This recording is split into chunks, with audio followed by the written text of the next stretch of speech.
చీచా ఓ kilo కొట్టు, జర బొక్క ఎక్కువ పెట్టకే. ఏమంటున్నా? అరే ఇంత కార్జమే రాదే, పోరలు కాయి చేస్తారు. అన్నా ఓ అర్ధ కిలో కీమా, అర్ధ కిలో కూర కొట్టు పెట్టే, నేను మళ్ళొస్తా. ఆవన్నా తలకాయ ఉన్నాదే, ఎట్లిస్తున్నావు, నాకోటి కావాలి చూడు అని అంటుంటారు మటన్ షాప్కు పోయి.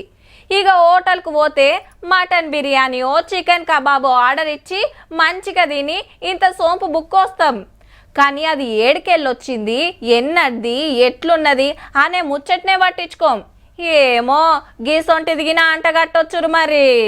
అరేవా సప్పలు, రెక్కలు, కాళ్ళు, తలకాయ, బోటి, ఆయిల్ పాయలు అన్ని ముద్దుగా మూటలు కట్టి పెట్టిండ్రు. కిరాకి రాగానే ఫ్రెష్ కూరని కొట్టిస్తారు మంచిగా. చెవ్వ ఈగలాలి పాడైతున్నాయి, గీ మటన్ ఎట్లా దీని పాడైతారని ముక్కు మోసుకుంటున్నారా? అగ్గ మరి బయట కిలో 1000 వలుకుతుంటే ఇక్కడ 500. పెండ్లుంది, దావత్ ఉంది, ఎక్కువ తక్కువ కొనకపోతే ఇంకో 100 తగ్గిస్తారు కూడా. హైదరాబాద్ మంగళహాట్ లో బొంబాటుగా నడుస్తుంది పాసిపోయిన ఏటకూర దందా. అప్రోజ్ అనేటోడు మాంసం గోదాం పెట్టి మంది కడుపు ఖరాబ్ చేస్తుంటే పోలీసులు పట్టేసిండ్రు. బయటి రాష్ట్రాలలో సచ్చిన గొల్లు మేకలు తెచ్చి ఈడ పొతం పెట్టి ఫ్రిడ్జ్ లో దాచిపెట్టి అమ్ముతున్నారట అగ్వకు.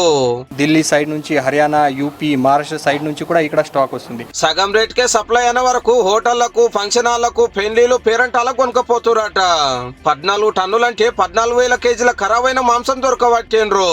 మన పార్టీ, మ్యారేజ్ ఫంక్షన్స్, తర్వాత హోటల్స్ లో ఇక్కడ నుంచి వాళ్ళు సేల్ చేస్తున్నారు. గమ్మత్ ఏందంటే ఒక 20 రోజుల కిందట గింత సక్కటి కూర 300 కిలోలు పట్టేసి అరెస్ట్ చేసి ఫైన్ రాసిన ఏమైతుందని మళ్ళా గదే దందా చేస్తున్నాడట దొంగ పడివేగాడు.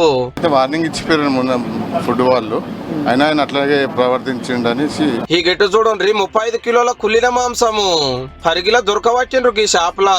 ఇక మొన్న హైదరాబాద్ పార్చిగుట్టల 800 కిలోలు చీకిపోయిన చికెన్ దొరికే. హోటళ్లు, రెస్టారెంట్లు, బాల్రు, బిర్యానీ సెంటర్లకు సప్లై చేస్తున్నారట ముద్దుగా.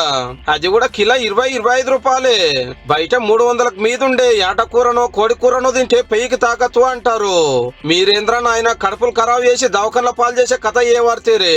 గా షాప్ లో అగ్గు ఉంది, గీ దుకాణంలో తక్కువ ఉందని ఆత్రపడి ఆగంగా ఆకుండా చూసుకొని తీసుకోండి.